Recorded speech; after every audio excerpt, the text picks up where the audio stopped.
another matter, since President Biden took office, consumer prices have increased more than 20%. That's the hard truth of the monthly inflation report, and it's worth remembering where it came from. Vice President Harris has said, quote, "We're very proud of Bidenomics." Well, she should be. After all, it was the Vice President herself whose votes here in the Senate helped send our economy into a historic inflationary spiral.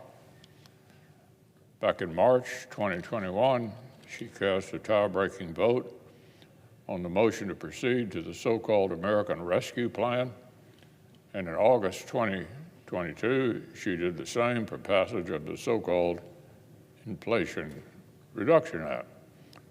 Sure enough, the Vice President is rather proud of this record. The way she tells it, through all of our work, President Biden and I are building an economy that works for working people. But does it really? Does it really work for working people? If you ask some of the folks I talked to last month, you'd likely hear a different story.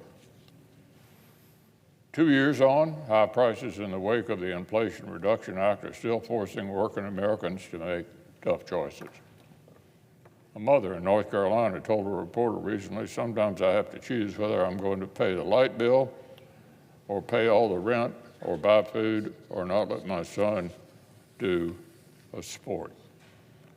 Surging prices are especially challenging for seniors on a fixed income. One Pennsylvania retiree observed recently that she was, quote, "down to eating ramen for lunch, which I never ate in my life until recently. If it's not marked down, I just don't eat it. I haven't eaten beef since I don't know when. I can't afford it."